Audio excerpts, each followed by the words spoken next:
Alrighty, here we go again. Let's get into the video.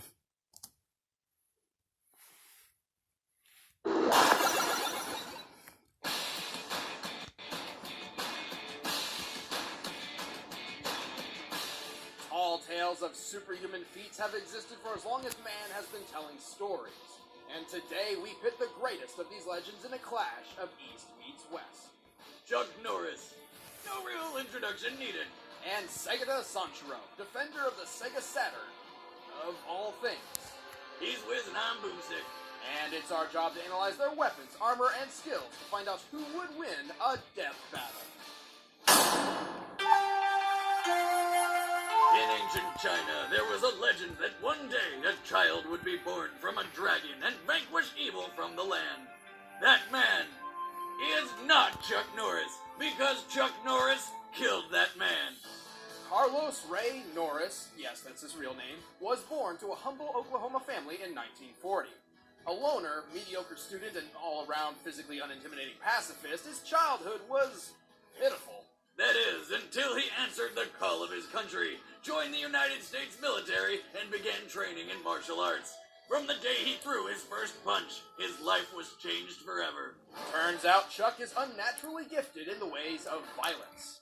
After his military career, he wandered America for 10 years battling in martial arts competitions.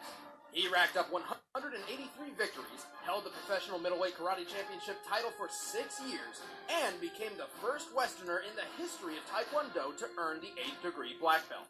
But he didn't stop there. Chuck achieved black belt status in 5 additional disciplines: Heng Sudo, Karate, Brazilian Jiu-Jitsu, Judo, and even one he created, Chuck Kwando. Close, it's actually Chun Kuk Do, or Universal Way, where Chuck harnesses the powers of the universe to achieve superhuman feats. With one hand, I can crush coal into a diamond. So impressed at himself, he hired a team of filmmakers to document his life of newfound powers.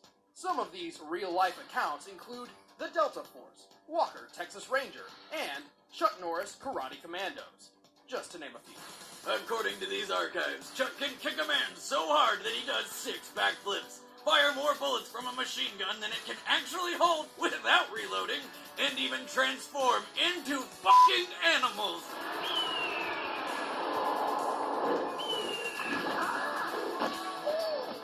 Why doesn't he do that more often? Because the most dangerous animal in the world is Chuck Norris.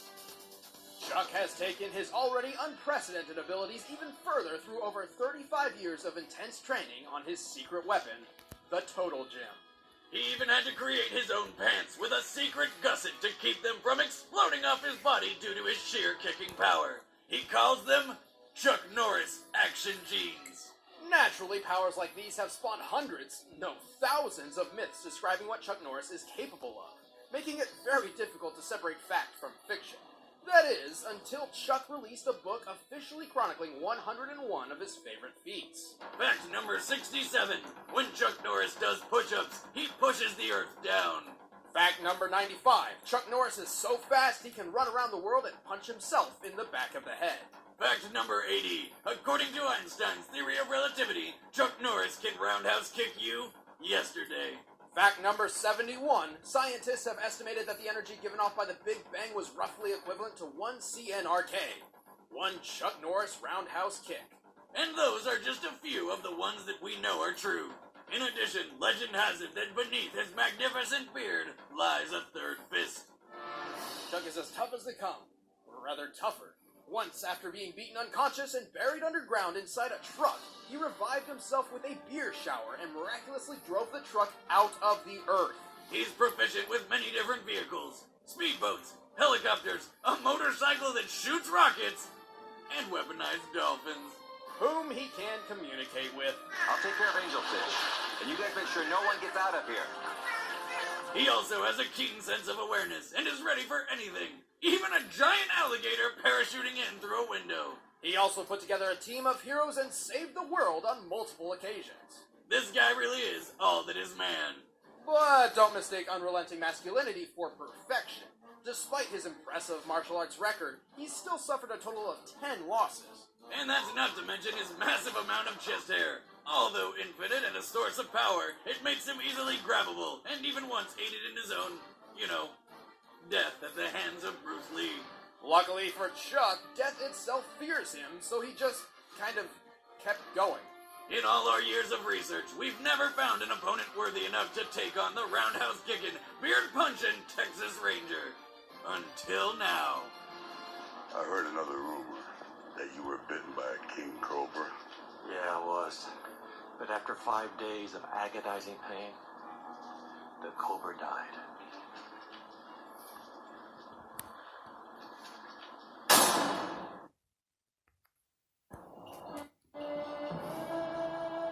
Japanese folklore hosts a plethora of horrifying tales. Raiden, the god of thunder, devours the stomachs of children. Kappas, monsters that dwell in rivers, drown their victims and rip their souls out their anus. And then there's the legend of the Karate Master, who will beat you within an inch of your life if you aren't playing a Sega Saturn. His name is Segata Sanshiro.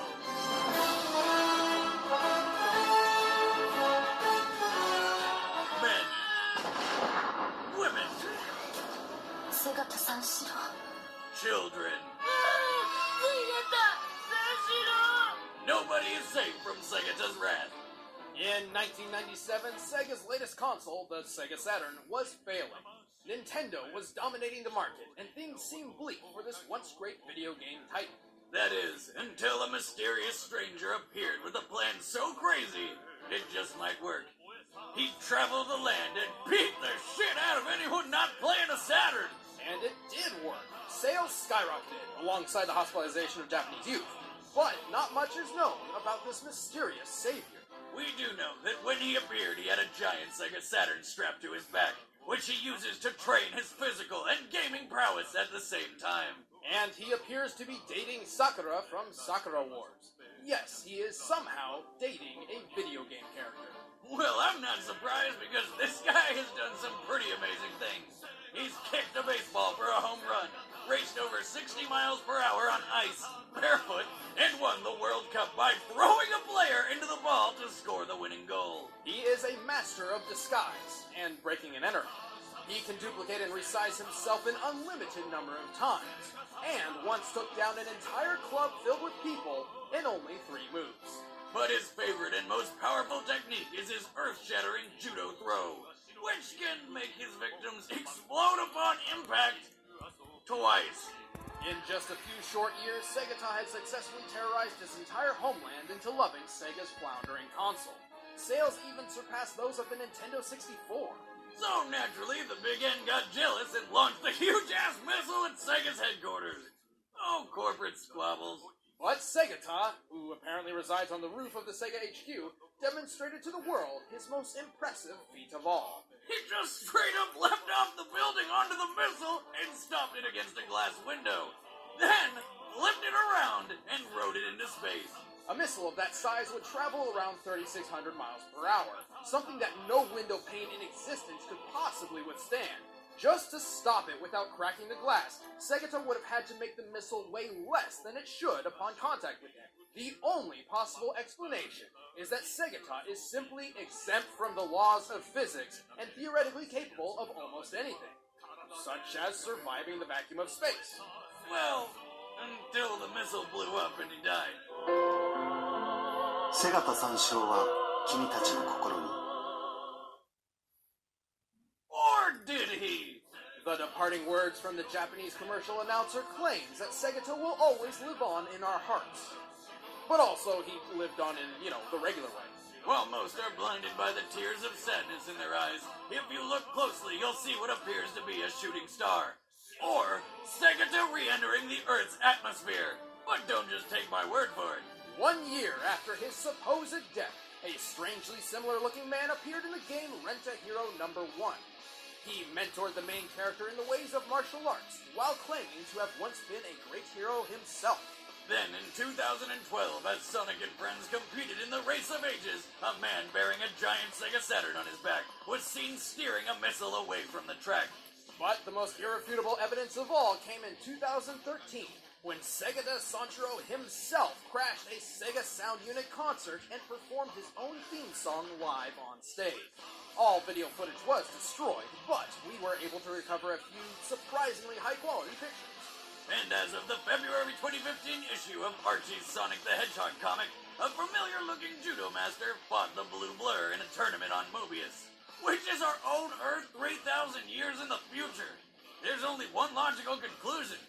Segata's not only alive, he's immortal. Death may not be able to conquer Segata, but he in turn has difficulties against the death of others, specifically club zombies. And ultimately, while he successfully revived the Saturn, his skills were not enough to keep Sega on top forever.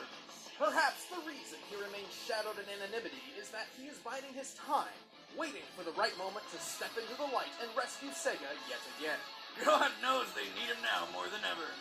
Regardless, it's safe to say that all should heed Segata's parting words. Or else. Alright, the combatants are set. Let's end this debate once and for all. It's time for a death battle!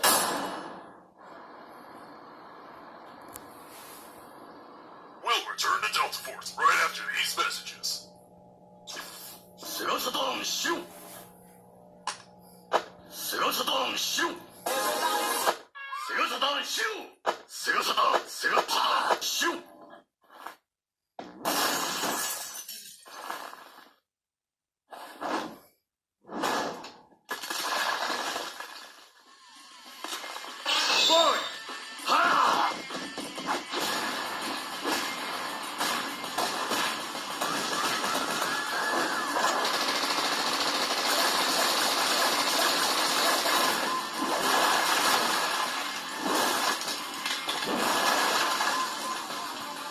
Come back in here. I'm gonna hit you with so many rights, you're gonna beg for them.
Holy shit, that was awesome!